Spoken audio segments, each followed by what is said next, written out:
صلی اللہ علیہ وسلم نے ارشاد فرمایا سب باتوں میں افضل بات اور سب کلموں میں افضل کلمے 4 ہیں۔ بہنوئی صاحب آئے اور بہنوئی صاحب نے کہا کہ میں گھر کو جا رہا ہوں، ابا کو کچھ بولنا ہے۔ انہوں نے کہا ابا کو سلام بولیے۔ کہنے لگے نہیں سلام تو نہیں بول سکتا۔ کہنے لگے اگر ابا کو جا کر سلام بولوں گا تو گالی دیں گے اور بولیں گے کہ میرا بیٹا خالی سلام بولتا کیا تو دیا کیا بول، اگر کچھ دیا رہا تو بات کر، نہیں تو سلام کی ضرورت نہیں ہے۔ رسول اللہ صلی اللہ علیہ وسلم نے ارشاد فرمایا یہ کلمہ سبحان اللہ والحمد للہ ولا الہ الا اللہ واللہ اکبر میری پوری دنیا سے زیادہ محبوب ہے جس پر سورج نکلتا ہے۔ کچھ فرشتے آسمان سے زمین پر مسجد میں اترے، ان کے ہاتھوں میں بہترین لباس ہے، بہترین کپڑے ہیں، جو سب نماز میں مشغول ہیں، یہ فرشتے انہیں وہ کپڑے پہنا رہے ہیں۔ ألا بذكر الله تطمئن القلوب۔ السلام علیکم ورحمۃ اللہ وبرکاتہ۔ الحمد لله نحمده ونستعينه ونستغفره ونؤمن به ونتوكل عليه ونعوذ بالله من شرور أنفسنا ومن سيئات أعمالنا من يهده الله فلا مضل له ومن يضلله فلا هادي له ونشهد أن لا إله إلا الله وحده لا شريك له ونشهد أن سيدنا وسندنا وشفيعنا وحبيبنا ومولانا محمدا عبده ورسوله أما بعد فأعوذ بالله السميع العليم من الشيطان الرجيم بسم الله الرحمن الرحيم ومن أحسن قولا ممن دعا إلى الله وعمل صالحا وقال إنني من المسلمين صدق الله مولانا العظيم وصدق رسوله النبي الكريم وعلى آله وأصحابه وأزواجه وذرياته وأهل بيته أجمعين والحمد لله رب العالمین۔ محترم حضرات، ذہن میں بات آئی کہ اس وقت ہمارے جنوب ہندوستان میں مستقل اجتماعات قائم ہیں اور ان اجتماعات میں کیا بتایا جاتا ہے، کیا سکھایا جاتا ہے اور ہم اجتماعات کیوں کرتے ہیں۔ مسجد میں جو دعوت دی جاتی ہے نماز کے لیے اور دینی کاموں کے لیے وہ کیا ہے، تو قرآن کریم کی یہ آیت میرے ذہن میں آئی جو میں نے آپ کے سامنے تلاوت کی ہے۔ حامیم سجدہ 40 پر 1 نمبر یہ آیت ہے سورت کی۔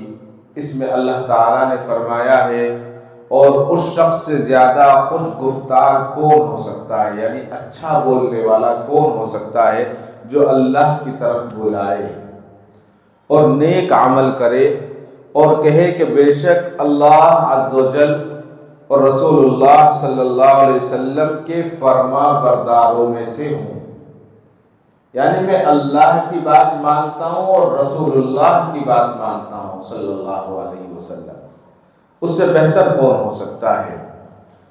تو یہ جو اس وقت پورے کرناٹک میں اجتماعات کا جو جال بچھایا جا رہا ہے اور جو مستقل جو ایک محنت ہو رہی ہے، یہ اسی کی محنت ہے۔ اسی کو قرآن نے کہا ہے کہ وہ سب سے خوش گفتار ہو سکتا ہے، یعنی اچھا بولنے والا۔ اچھا بولنے والا کون ہوتا ہے؟ جو اچھی بات کرتا ہے۔ اگر کوئی گالی دینے والا ہو، کوئی بدتمیزی کرنے والا ہو تو اس کو کون اچھا کہتا ہے؟ لیکن یہاں اللہ تعالیٰ اپنے قرآن میں کہہ رہے ہیں کہ خوش گفتار ہو سکتا ہے۔ کون ہو سکتا ہے؟ یعنی مخاطب ہے انسان سے۔ اور رسول اللہ صلی اللہ علیہ وسلم نے اسی کو فرمایا افضل الذکر لا الہ الا اللہ، یعنی سب سے بہترین جو ذکر ہے وہ لا الہ الا اللہ کا ذکر ہے۔ اب انسان جب مسجد میں بیٹھتا ہے، جو قرآن جس کو پڑھنا آتا ہے وہ قرآن پڑھتا ہے جماعتوں میں جا کر، اور جس کو قرآن نہیں پڑھنا آتا، بہت سارے ہمارے بھائی ایسے ہیں جو پڑھ نہیں سکے ہیں، تو ان کے ہاتھ میں تسبیح دے دی جاتی ہے اور کہتے ہیں کہ تم اللہ کا ذکر کرو، تو وہ اللہ کا ذکر کرتا ہے۔ اور کیا ذکر کرے گا؟ سبحان اللہ، الحمدللہ، اللہ اکبر، لا الہ الا اللہ، یہی ذکر ہوتا ہے۔ تو اللہ کے نبی نے ارشاد فرمایا کہ سب سے بہترین ذکر جو ہے، وہ افضل الذکر جو ہے وہ لا الہ الا اللہ ہے۔ بہت سے لوگ وظیفے پڑھنے کا شوق رکھتے ہیں، یہ چاہتے ہیں کہ ہم کوئی وظیفہ پڑھ لیں یا کوئی ایسا کام کریں جس سے ہمیں ثواب ملے، ہمارے والدین کو ثواب ملے، اور بہت سارے لوگ اس چکر میں رہتے ہیں کہ کوئی وظیفہ ایسا مل جائے جس سے ہمارے رزق میں اضافہ ہو جائے، ہمارے مال میں اضافہ ہو جائے، ہماری دولت میں اضافہ ہو جائے۔ تو نبی کریم صلی اللہ علیہ وسلم نے ارشاد فرمایا، میں اپنی امت کو بتلا دوں، ایسا ایک وظیفہ بتا دوں جو دنیا کی ترقی، دنیا کا سارا کام اور دین کی دنیاوی حاجتیں پوری کرے گا اور اللہ تعالیٰ اس کو مکمل فرمائیں گے۔ صحابہ نے پوچھا کہ یا رسول اللہ صلی اللہ علیہ وسلم آپ ضرور بتائیں کہ کون سا وظیفہ ایسا ہے جس سے دنیا کی حاجتیں پوری ہو جاتی ہیں اور ہمارے آسانی کے ساتھ پوری ہو جائے گی۔ تو اللہ کے نبی صلی اللہ علیہ وسلم نے ارشاد فرمایا، حضرت جابر رضی اللہ تعالیٰ عنہ سے روایت ہے، فرماتے ہیں کہ نبی اکرم صلی اللہ علیہ وسلم نے ارشاد فرمایا، ذکروں میں سب سے افضل ذکر لا الہ الا اللہ کا ذکر ہے۔ ایک دوسرے حدیث میں ہے، حضرت ابو ہریرہ رضی اللہ تعالیٰ عنہ سے مروی ہے، کہتے ہیں کہ رسول اللہ صلی اللہ علیہ وسلم نے ارشاد فرمایا، جب کوئی بندہ دل کے پورے اخلاص کے ساتھ لا الہ الا اللہ کہتا ہے تو اس کلمے کے لیے آسمانوں سے دروازے کھل جاتے ہیں، اور یہاں تک کہ یہ سیدھا عرش تک پہنچتا ہے۔ فرش پہ ہیں ہم لوگ، زمین پر ہیں، اور عرش تک پہنچتا ہے۔ بتائیے عرش تک پہنچنے کی کس میں طاقت ہے؟ کسی میں طاقت نہیں ہے، لیکن اللہ تعالیٰ اس ذکر کو، لا الہ الا اللہ کو، فرش سے عرش تک ڈائریکٹ پہنچا دیتے ہیں۔ فرمایا بشرطے کہ وہ بندہ گناہ کبیرہ سے پرہیز کرتا ہو، بڑے گناہ جو ہوتے ہیں اس سے پرہیز کرنے والا ہو، جی حرام بھی کھا رہا ہو، سود بھی دے رہا ہو، سود بھی لے رہا ہو، اور اس کے ساتھ ساتھ پھر ہم یہ چاہیں کہ ہم ذکر بھی کریں اور ہمارا ذکر عرش تک پہنچ جائے، یہ کیسے ہو سکتا ہے؟ انسان کے جو قاعدے ہیں، انسان نے جو قانون بنائے ہیں، وہ تو انسان کے بنائے ہوئے قانون ہیں۔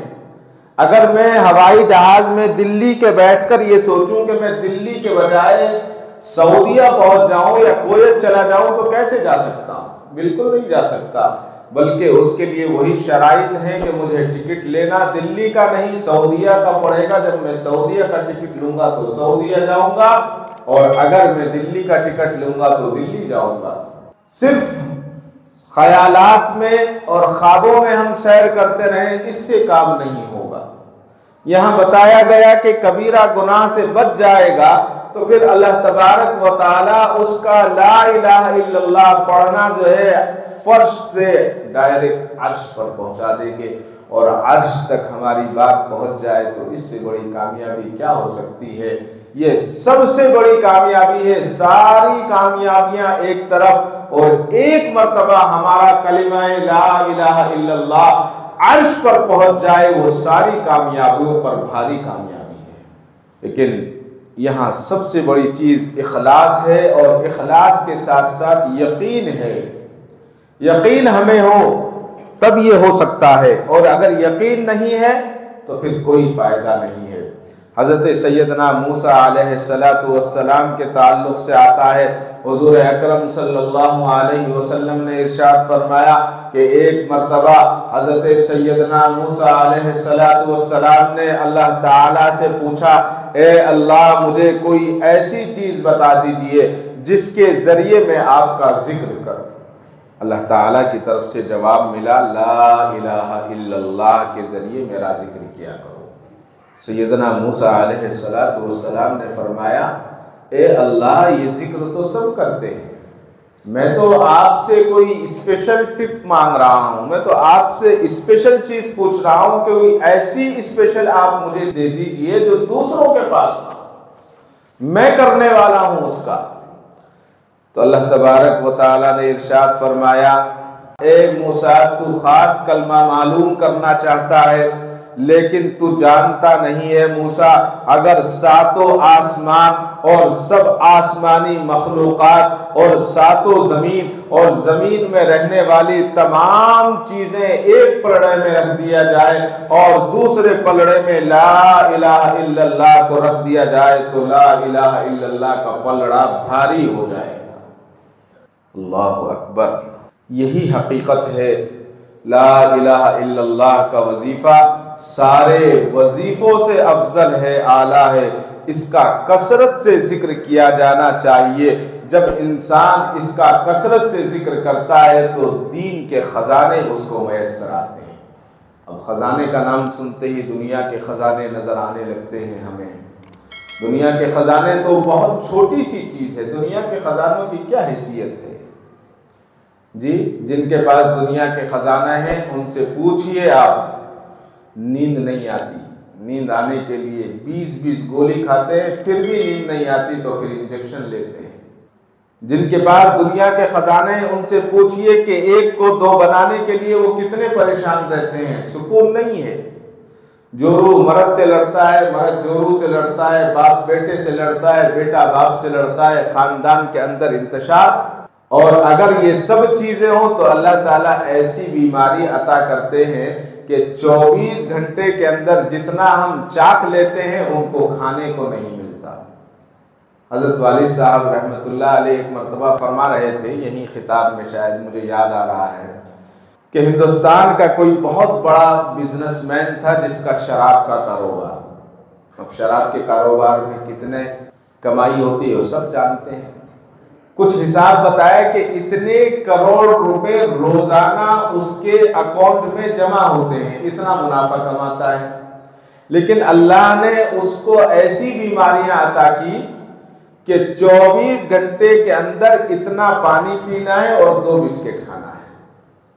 اب بتائیے وہ دولت، وہ خزانہ، وہ مال کس کام کا جو انسان کھا نہیں سکتا، جس سے فائدہ اٹھا نہیں سکتا جی، جس سے آرام حاصل نہیں کر سکتا، کوئی فائدہ نہیں ہے۔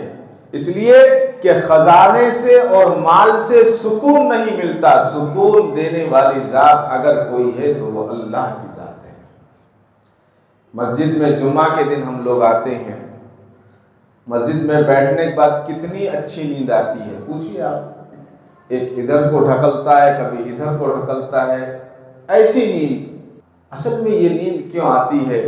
لوگ کہتے ہیں کہ آرام کی وجہ سے، ایسا نہیں ہے، یہ اللہ کی رحمتیں نازل ہوتی ہیں، سکینہ نازل ہوتی ہے، اور جب دل کو اطمینان اور قلب کو سکون میسر آتا ہے تو نیند آ جاتی ہے۔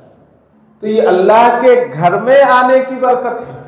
تو یہاں جو یہ بتایا گیا ہے کہ لا الہ الا اللہ جو ہے اتنا بھاری ہے، یہ اتنا وزنی ہے کہ ساتوں آسمان اور ساتوں زمین اور اس میں رہنے والی تمام چیزیں، تمام مخلوقات کو ایک پلڑے میں رکھا جائے اور ایک پلڑے میں لا الہ الا اللہ کو رکھ دیا جائے تو یہ پلڑا بھاری ہو جائے۔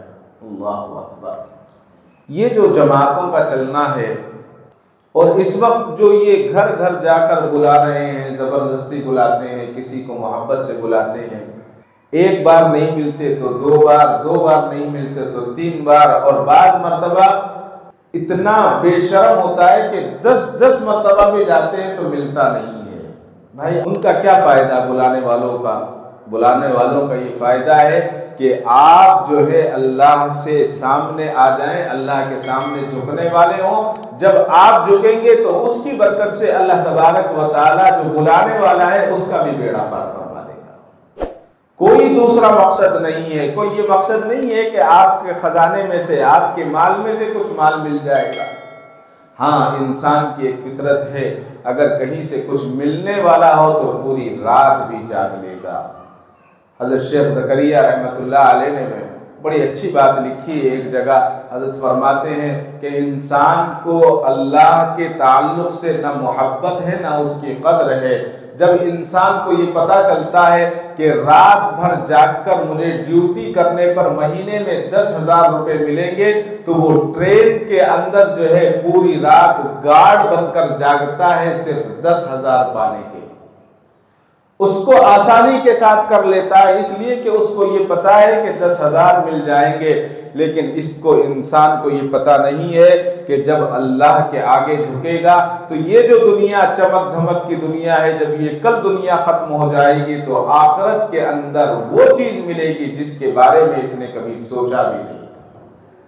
میری اور آپ کی مثال تو ایسی ہے، ایک صاحب کے بارے میں آتا ہے، ایک لطیفہ ہے کہ ایک صاحب تھے، محلے میں کسی کا بھی انتقال ہوتا تو وہاں چلے جاتے، اچھی بات ہے، جس کا بھی انتقال ہوتا تو وہاں ضرور جاتے، اور جانے کے بعد گھر کے جو لوگ ہوا کرتے تھے وہاں گھستے تھے اندر، اور گھر والوں کے خاندان والوں کے اندر گھس کر بار بار بیٹھتے اور پوچھتے کہ کیا بولے تھے مرنے والے، کچھ وصیت بھی کیے، کچھ نہیں کیے، کوئی رشتہ داری نہیں ہے، کوئی جان پہچان نہیں ہے، اور زبردستی آ کر گھسنے کا معمول تھا۔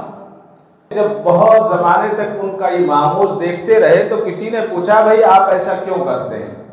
کسی کا بھی انتقال ہوتا ہے تو آپ پہنچ جاتے ہیں اور بار بار معلوم کرتے ہیں وصیت میں کیا لکھا ہے، وصیت میں کیا بولا ہے، کیا بول کر مرے ہیں، یہ وجہ کیا ہے، آپ کیوں پوچھتے ہیں؟ تو اس نے کہا کہ میں اس لیے پوچھتا ہوں کہیں اس میں میرا نام تو نہیں ہے کہ کچھ اس کو بھی دے دینا میری وصیت میں۔ یعنی فری کا مال چاہتے ہیں ہم، کہ یہ چاہتے ہیں کہ کسی طرح سے مفت میں ہمیں کچھ مل جائے، مفت خور ہیں۔ دعا کرانے کے لیے دور دور دعائیں کرائیں گے، لوگوں کو کہیں گے دعا تو سب سے پہلے یہ ہے کہ اپنے والدین سے کرائی جائے، اگر جس کے والدین حیات ہیں اس سے بڑا خوش قسمت کون ہو سکتا ہے۔ تو عرض یہ کر رہا تھا کہ لا الہ الا اللہ کے تعلق سے فرمایا، وہی دوسرا وظیفہ اللہ کے نبی صلی اللہ علیہ وسلم نے ارشاد فرمایا، سب باتوں میں افضل بات اور سب کلموں میں افضل کلمے 4 ہیں۔ پوچھا کہ یا رسول اللہ کون سے ہیں؟ تو پہلا فرمایا سبحان اللہ، دوسرا فرمایا والحمدللہ، تیسرا فرمایا ولا الہ الا اللہ، اور پھر چوتھا فرمایا واللہ اکبر۔ رسول اللہ صلی اللہ علیہ وسلم نے ارشاد فرمایا یہ کلمہ سبحان اللہ والحمدللہ ولا الہ الا اللہ واللہ اکبر میری پوری دنیا سے زیادہ محبوب ہے جس پر سورج نکلتا ہے۔ بتائیے سورج کہاں کہاں نہیں نکلتا؟ فرمایا کہ جتنی دنیا پر سورج نکلتا ہے اس سے زیادہ یہ مجھے محبوب ہے۔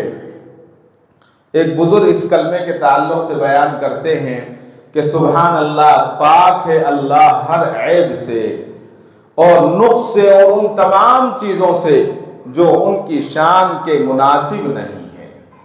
تو تیسرا وظیفہ یہ بتایا گیا جو ہم اور آپ رات دن سنتے ہیں کہ حضرت سیدہ طاہرہ حضرت فاطمہ الزہرا رضی اللہ تعالی عنہا اپنے گھر کا کام خود کیا کرتی تھی، سارا کام کرنا، جی اپنے جانور کے لیے جو گٹھلیاں ہوتی تھی اس کا دلیا بھی دلتی تھی، پانی بھی آپ اپنے گھر کا لایا کرتی تھی، صفائی بھی کیا کرتی تھی، تھک جایا کرتی تھی، بچے بھی چھوٹے چھوٹے تھے۔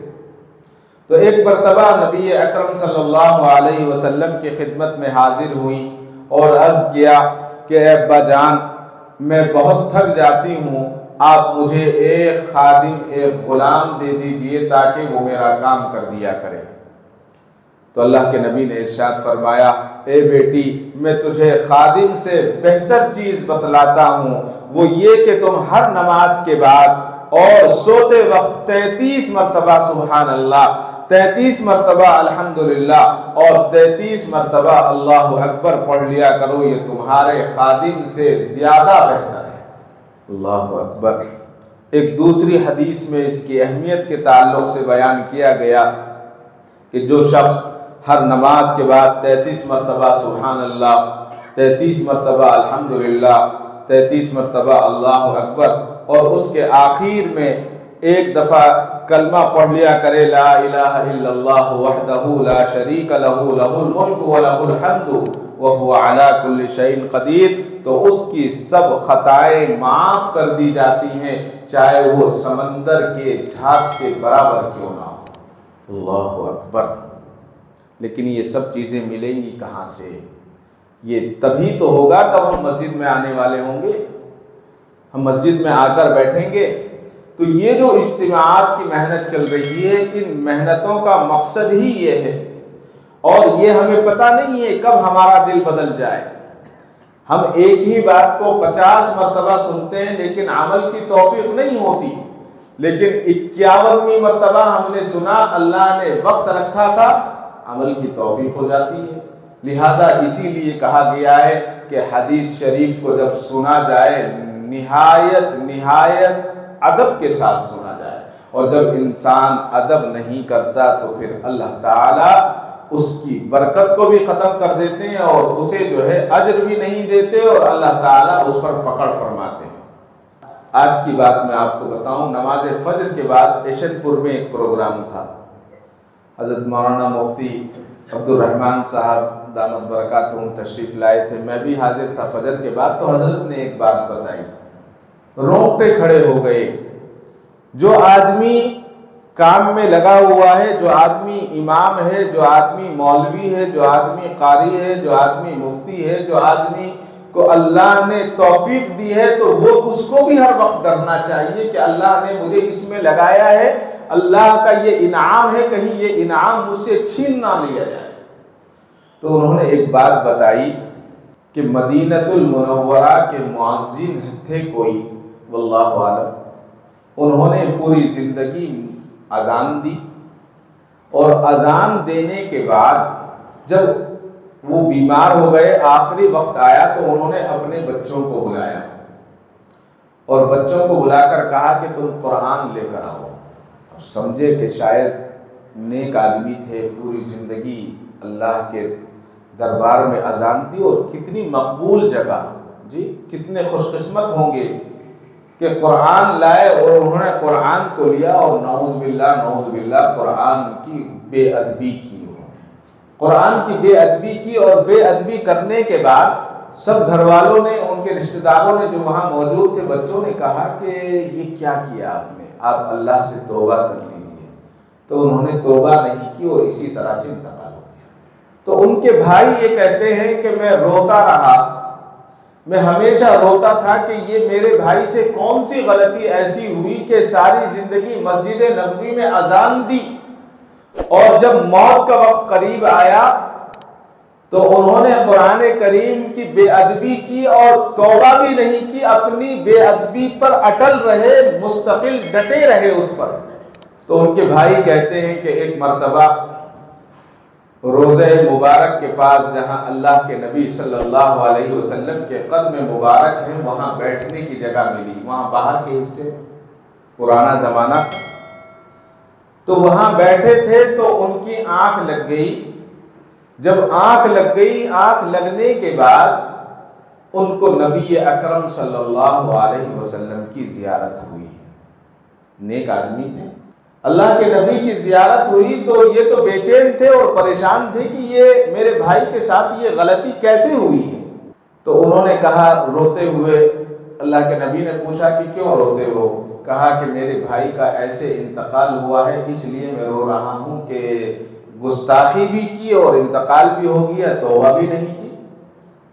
تو اللہ کے نبی نے فرمایا کہ اس لیے اس کے ساتھ ایسا ہوا ہے کہ اس نے اپنی نظر کی حفاظت نہیں کی تھی، نظر کی حفاظت نہ کرنے کی نحوست تھی کہ اللہ نے اس کا ایمان سلب کر دیا۔ اللہ اکبر۔ پوری زندگی اذان دیتے رہے، لوگوں کو بلاتے رہے اور خود دوسرے راستے نکل گئے۔ اللہ میری اور آپ کی حفاظت فرمائے۔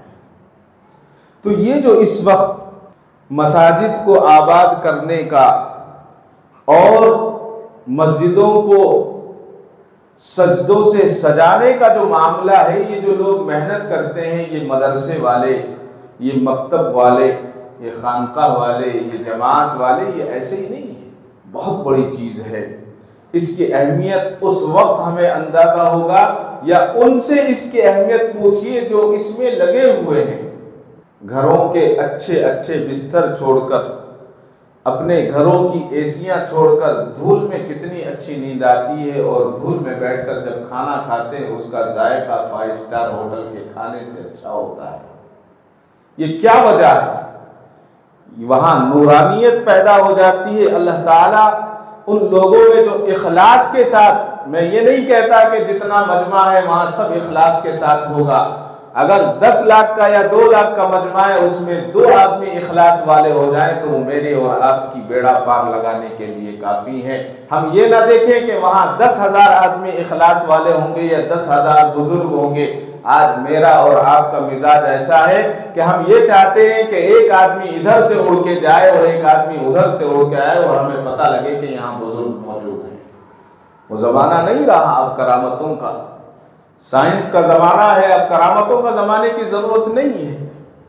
تو یہ دعوت کا کام، یہ مساجد کو آباد کرنے کا کام، یہ کوئی معمولی کام نہیں ہے، یہ اللہ سے رجوع ہونے کا کام ہے، اللہ کی طرف لوٹنے کا کام ہے۔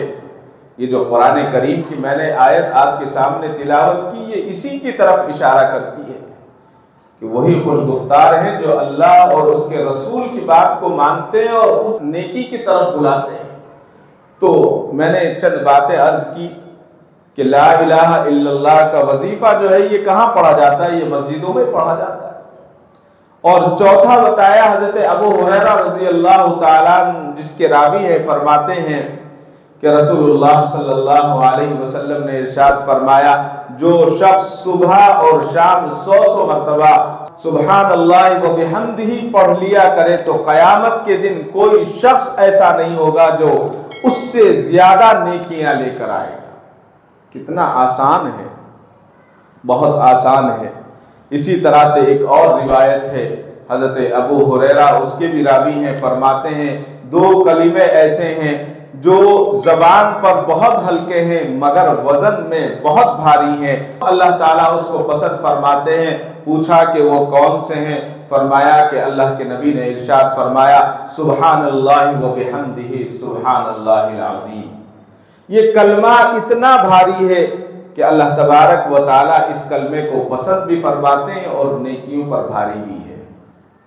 اور جو لوگ قرآن کریم جانتے ہیں، قرآن کریم پڑھنا جانتے ہیں، ان کے لیے افضل یہ ہے کہ وہ مسجد میں جب بیٹھیں، خالی وقت میں جو بیٹھیں تو قرآن کریم کی تلاوت کریں۔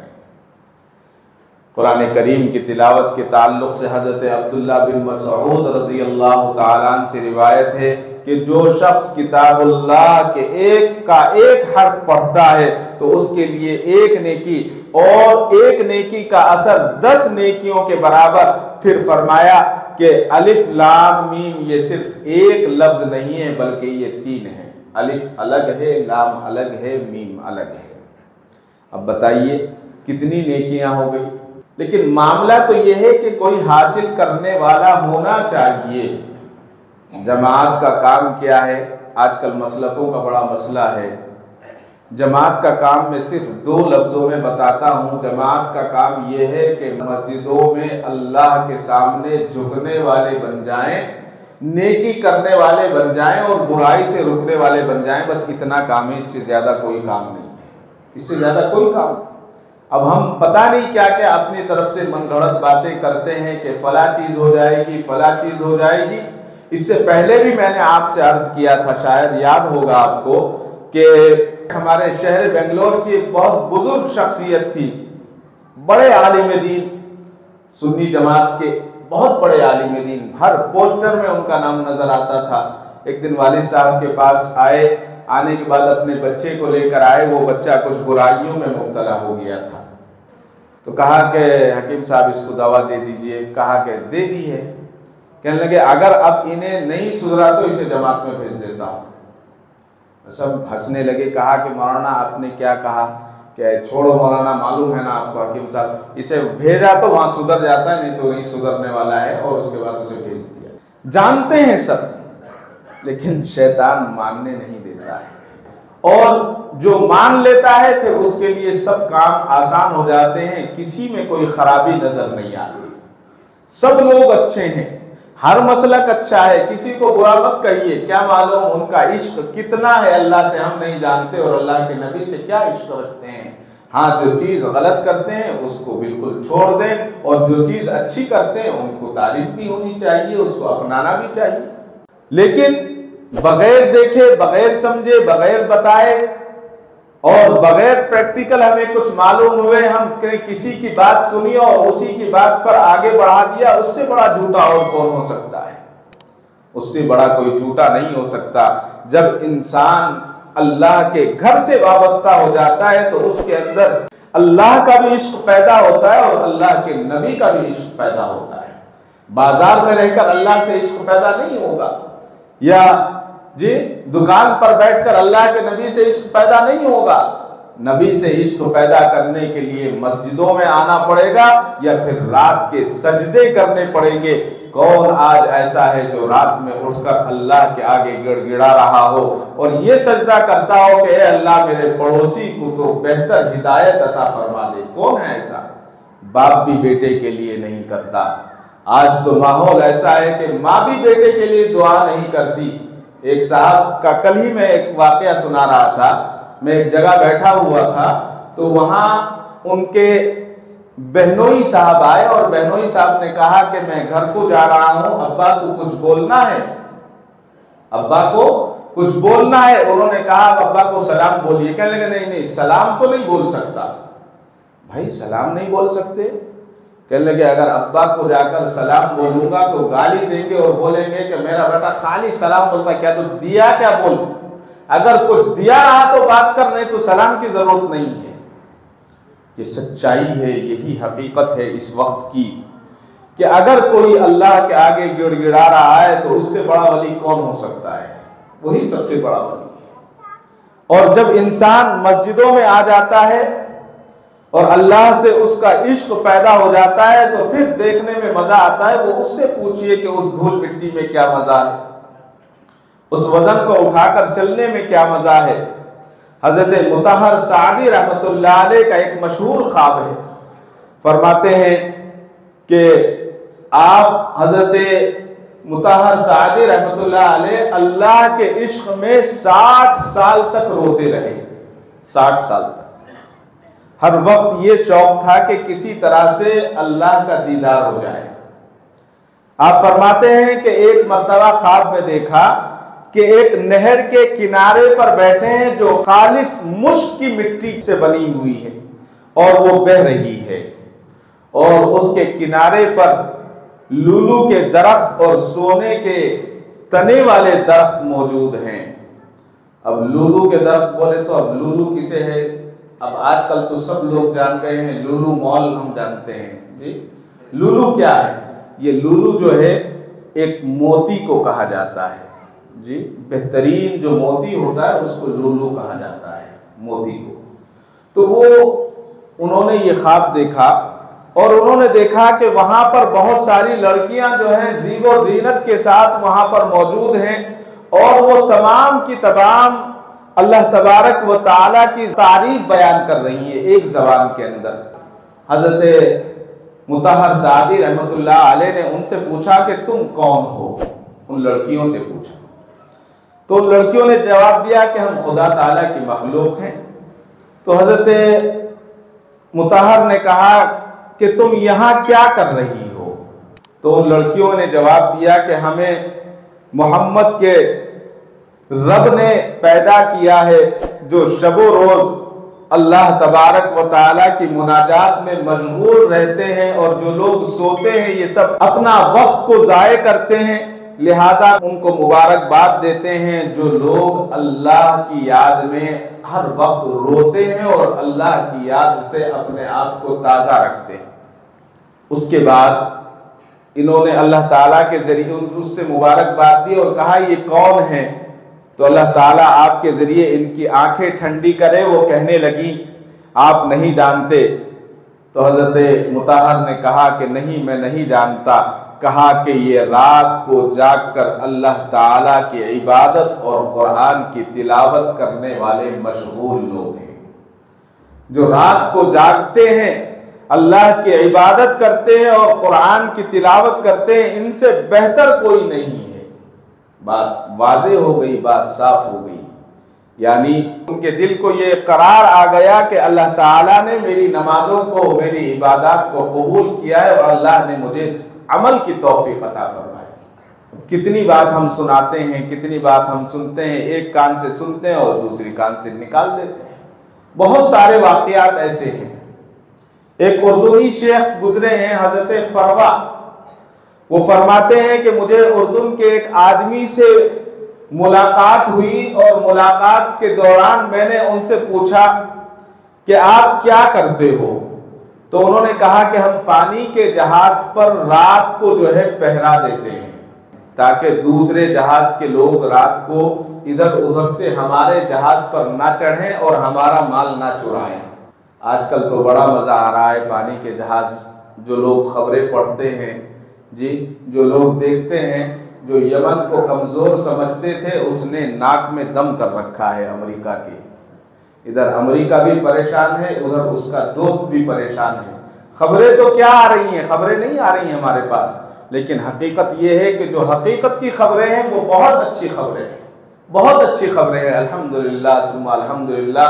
اس لیے کہ مسلمان جب جہاد کے لیے جاتا ہے، اگر وہ مر جاتا ہے تو شہید ہو جاتا ہے اور اگر واپس آ جاتا ہے تو غازی کہلاتا ہے۔ ہمارے جو بھائی حماس کی طرف سے لڑ رہے ہیں، یا تو وہ شہید ہوئیں یا انشاءاللہ غازی بھی ہوں گے۔ ابھی تک کی سچی خبریں یہ ہے کہ 60,000 فوجی اسرائیلیوں کے لنگڑے ہو چکے ہیں، اور دیوانے کتنے ہوئے اس کا تو کوئی ہمارے پاس حساب ہی نہیں ہے۔ یہ اللہ کا فضل ہے، یہ اللہ کا احسان ہے۔ تو حضرت فرماتے ہیں کہ اس شخص نے کہا ہم رات کو پہرے کی وجہ سے سوتے نہیں بلکہ پوری رات تکبیر میں مشغول رہتے ہیں، اور پھر رات کے آخری حصے میں کچھ مجاہد سو جاتے ہیں اور کچھ تہجد کی نماز کے لیے کھڑے ہو کر اللہ کے سامنے گڑ گڑاتے ہیں، اللہ کے سامنے دعا کرتے ہیں۔ تو اس نے کہا ایک مجاہد نے کہ ایک رات میں سو گیا تو میں نے خواب میں دیکھا کہ کچھ فرشتے آسمان سے زمین پر مسجد میں اترے، ان کے ہاتھوں میں بہترین لباس ہے، بہترین کپڑے ہیں، جو سب نماز میں مشغول ہیں، یہ فرشتے انہیں وہ کپڑے پہنا رہے ہیں، اور جو سوئے ہوئے لوگ ہیں ان کے پاس سے گزر جاتے ہیں۔ تو اس شخص کی آنکھ کھلی، اور اس کی آنکھ کھلنے کے بعد خواب میں ان سے کہتا ہے کہ بھائی مجھے بھی تو آپ پوشاک دیں، مجھے بھی یہ بہترین کپڑا عنایت فرمائے۔ تو وہ فرشتہ کہتا ہے کہ یہ پوشاک تمہارے لیے نہیں ہے، بلکہ یہ پوشاک تو صرف اللہ تبارک و تعالیٰ کی رضا کے لیے جو تہجد پڑھ رہے تھے، یہ پوشاکیں ان کے لیے، ان کو دی جائیں گی، تمہیں نہیں دی جائیں گی۔ سبحان اللہ۔ مسجدوں کو آباد کرنے والے یہ سارے لوگ جو ہیں، اللہ تبارک و تعالیٰ نے ان کے لیے کتنے انعامات رکھے ہیں، اللہ اکبر۔ لیکن یہ صرف سننے میں مزہ آتا ہے، ایک طرف سے سن لیتے ہیں اور دوسری طرف سے نکال دیتے ہیں۔ ہمیں ایک طرف یہ یقین بھی ہے کہ ہمارا دین سچا، ہمارا ایمان سچا، ہمارا نبی سچا، ہمارا قرآن سچا، لیکن پھر ہم اس کو ماننے کے لیے بھی تیار نہیں ہوتے۔ ارے مشرکین بھی اس بات کو مانتے تھے جس بات کو ہم مانتے ہیں، ہم میں ان میں کیا فرق رہا؟ ابو سفیان جب تک اسلام میں داخل نہیں ہوئے تھے، قیصر روم بادشاہ کے یہاں جاتے ہیں اور جا کر شکایت کرتے ہیں کہ مکے کے اندر ایک نبی پیدا ہو گئے ہیں جن کو محمد کہا جاتا ہے، وہ نبوت کا دعویٰ کرتے ہیں، آپ ان کے لوگوں کو پناہ نہ دیں۔ قیصر روم کے یہاں شکایت ہوئی تو قیصر روم کا جو بادشاہ تھا اس نے ابو سفیان سے پوچھا کہ یہ بتاؤ کیا کبھی محمد صلی اللہ علیہ وسلم جھوٹ بولتے ہیں؟ ابو سفیان نے کہا کہ جھوٹ نہیں بولتے۔ اللہ اکبر! مشرکین کا سردار نبی کی سچائی کی گواہی قیصر روم کے دربار میں دے رہا ہے، کہتے ہیں کہ محمد کبھی جھوٹ نہیں بولتے۔ آپ نے فرمایا، اس کے بعد اس سے پوچھا گیا اچھا یہ بتاؤ کسی مسلمان کسی عام آدمی پر وہ الزام لگاتے ہیں؟ قیصر روم کے بادشاہ نے پوچھا تو ابو سفیان نے کہا کہ محمد کبھی کسی پر الزام نہیں لگاتے۔ اللہ اکبر! کہا کہ اگر محمد انسان پر الزام نہیں لگاتے تو وہ اللہ پر کیسے الزام لگا سکتے ہیں کہ میں اللہ کا نبی ہوں؟ وہ تو سچے نبی ہیں۔ ساری باتیں ایک طرف ہونے کے بعد دشمنی ایک طرف، لیکن دشمن بھی اللہ کے نبی کی گواہی دینے پر مجبور تھا۔ یہ میں یہی بتانا چاہ رہا ہوں کہ یہ جو ہے دعوت اور جو تبلیغ کا جو معاملہ ہے، جب انسان کی یہ چیز دل میں اتر جاتی ہے تو گھر کر جاتی ہے۔ بار بار ہم نے سنا بلخ کے بادشاہ ابراہیم بن ادھم رات کو محل کے بالا خانے میں اوپر کے حصے میں سو رہے تھے، اچانک پیروں کی کسی کے چلنے کی آہٹ محسوس ہوئی، گھبرائے کہ رات میں شاہی محل کے اوپر کون آ گیا۔ بادشاہ کو تو زیادہ ڈر لگتا ہے کہ دشمن آ گئے ہوں گے۔ آنکھ کھل گئی، اللہ تعالیٰ کو کچھ اور مقصود تھا۔ اللہ تعالیٰ نے انسانی شکل میں فرشتوں کو بھیجا، پوچھنے لگے کہ ارے تم کون ہو، کیا بات ہے؟ حضرت ابراہیم بن ادھم کو ان فرشتوں نے جواب دیا ہم اپنے اونٹ کو تلاش کرنے کے لیے آئے۔ کہا کہ دماغ خراب ہے تمہارا؟ اونٹ اور میری چھت پر میرے محل کے اوپر اونٹ کیا کرے گا؟ یہاں اونٹ کہاں ملے گا؟ فرشتے نے جواب دیا حیرت ہے، اس عیش و آرام میں اللہ کی رضا اور اللہ کی ولایت تلاش کرتے ہو، بہترین بستر پر سو کر یہ سوچتے ہو اللہ کی رضا مل جائے گی، جب میری آپ کی چھت پر اونٹ نہیں مل سکتا تو اس آرام دہ بستر پر اللہ کی رضا کیسے ملے گی؟ یہ کہا اور غائب ہو گئے۔ بس دل پر چوٹ لگی، بے چین ہو گئے، بات سمجھ میں آ گئی، رات بے چینی میں گزاری، ایسی چوٹ لگی کہ سلطنت کی سارا آرام، سلطنت کی ساری خوبیاں جو ہیں سرد ہو گئی، دل سے نکل گئی اس کی محبت، اور نکلنے کے بعد اللہ کی محبت کی چنگاری دل میں لگ گئی، فوراً اٹھے اور ساری سلطنت کو ترک کرتے ہوئے باہر نکل گئے، دریا کے کنارے ایک کھٹیا بنا لی اور اللہ اللہ اللہ اللہ کرتے رہے۔ جب اللہ اللہ کرتے رہے، ایک دن، 2 دن، 3 دن نہیں، 10 برس گزر گئے۔ 10 برس کا عرصہ کوئی معمولی عرصہ نہیں ہوتا۔ 10 برس گزرنے کے بعد سلطنت بلخ کو چھوڑ کر آپ اللہ اللہ میں لگے ہوئے تھے۔ ایک دن سلطنت بلخ کا ایک وزیر وہاں سے گزرا، اس کی نظر حضرت ابراہیم بن ادھم پر پڑی تو اس نے دیکھا کہ یہ کون سا بے وقوف ہے، ساری اتنی بڑی سلطنت بلخ کی چھوڑ کر یہاں پر پانی کے کنارے بیٹھ کر اللہ اللہ کر رہا ہے اور گدڑی سینے میں لگا ہوا ہے، اس سے بڑا بے وقوف کون ہو سکتا ہے؟ اللہ نے اتنی آرام کی زندگی دی تھی۔ اور حضرت ابراہیم بن ادھم کے تعلق سے اس کے دل میں برائی پیدا ہو گئی، نفرت پیدا ہو گئی۔ اللہ تعالیٰ نے آپ کو القا فرمایا، بات سمجھ میں آ گئی کہ اس کے دل میں میری طرف سے تردد پیدا ہوا ہے اور یہ سوچ رہا ہے کہ میں نے اس کو چھوڑ کر اللہ کی محبت کو اختیار کیا، میں بے وقوف ہوں۔ حضرت ابراہیم بن ادھم نے اپنے ہاتھ میں جو سوئی تھی پانی میں پھینک دی، دریا میں سوئی کو پھینک دیا اور مچھلیوں کو کہا کہ اے مچھلیوں، میری سوئی دریا میں پھینک دی ہے، میری سوئی مجھے واپس کی جائے۔ تاریخ میں لکھا ہے کہ دریا کی سطح پر ہزاروں مچھلیاں سونے کی سوئی اپنے منہ میں لے کر حاضر ہو گئی کہ ابراہیم بن ادھم اس سوئی سے اپنے کپڑے کو سیلو۔ بلخ کا وہ وزیر سارے منظر کو دیکھ رہا تھا۔ حضرت ابراہیم بن ادم نے کہا کہ یہ سوئی سونے کی میری نہیں ہے، میری تو وہی سوئی ہے، مجھے وہی چاہیے۔ ایک مچھلی وہ سوئی لائی اور لا کر حضرت ابراہیم بن ادم کے قدموں میں ڈال دی۔ اس کرامت کو دیکھنے کے بعد اس وزیر نے کہا کہ میں تو جاہل رہا، میں نادان ہوں اور میرے سے سخت گناہ ہوا ہے۔ شرمندگی اس کو اندر محسوس ہوئی اور آہ کھینچی، اور آہ کھینچنے کے بعد اس کے دل نے کہا کہ ابراہیم بن ادم تو ایک کامل اللہ کے ولی بن گئے ہیں، ایک اللہ کے ولی بن گئے ہیں۔ میں اس انسان سے ناواقف تھا، میں بدبخت ہوں اور اس دولت سے محروم ہوں، جبکہ مچھلیاں اس معرفت سے سعادت مند اور نیک بخت ہیں، مچھلیاں مجھ سے اچھی ہیں۔ آنے کے بعد کانپنے لگا اور کہا کہ اے ابراہیم مجھے اپنی صحبت میں رکھ لو تاکہ میری زندگی بھی بدل جائے۔ حضرت ابراہیم بن ادم نے کہا اللہ کی اگر محبت پیدا کرنا چاہتے ہو ٹھیک ہے، اب یہ بتاؤ کہ میں نے جو راستہ چنا تھا وہ راستہ اچھا ہے یا بلخ کی حکومت اچھی تھی؟ وہ وزیر کہتا ہے سچی بات یہ ہے کہ بلخ کی حکومت کی حقیر ہے، اس کی کوئی حیثیت نہیں ہے، آپ کے سامنے بلخ کی کوئی حیثیت نہیں ہے۔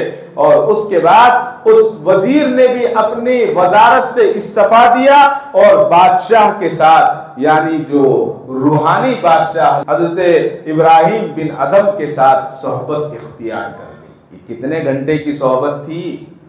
اتنے کام میں جتنے میں نے آپ کو یہ پورا واقعہ سنایا 5 منٹ میں سنا دیا، کتنا وقت لگا ہوگا؟ 10-20 منٹ، 1-2 گھنٹہ، 1-2 گھنٹے کی محنت، 1-2 گھنٹے کی صحبت نے وزیر کو کامل مسلمان بنا دیا۔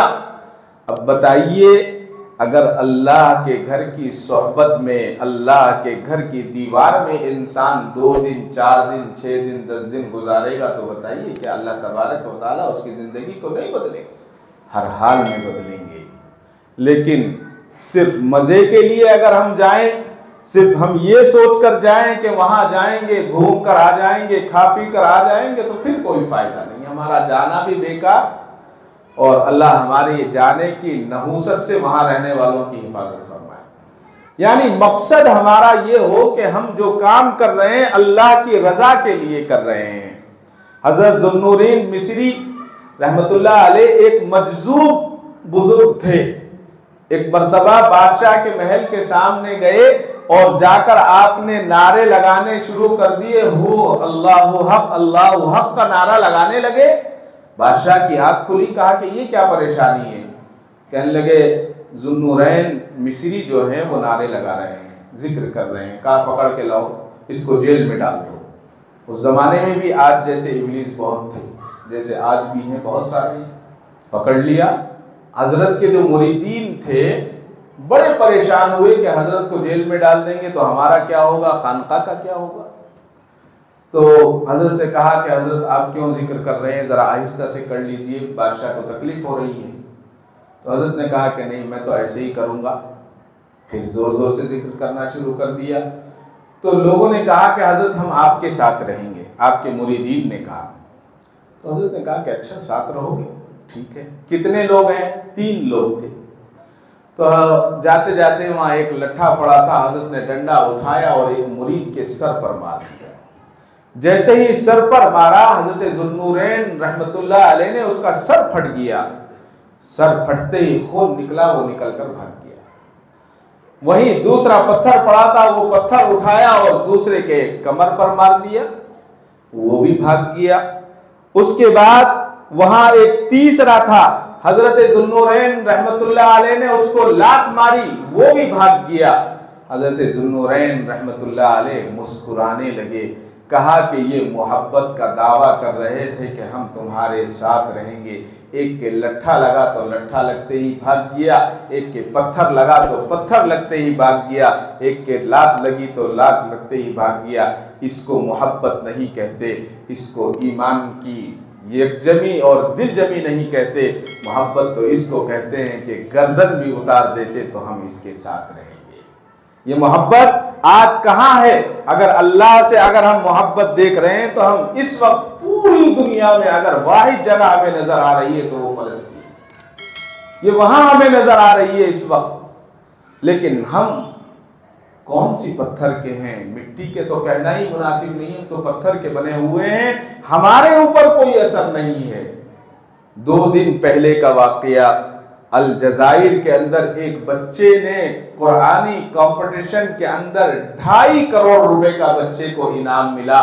جب بچے کو اسٹیج پر بلا کر کہا گیا کہ یہ 2.5 کروڑ روپے تمہیں انعام دیا جا رہا ہے، تم کیا کرو گے؟ تو اس بچے نے کہا کہ فلسطینی بھائیوں کے لیے وقف کر رہا ہوں۔ اللہ اکبر، ایسا ایمان ہونا چاہیے۔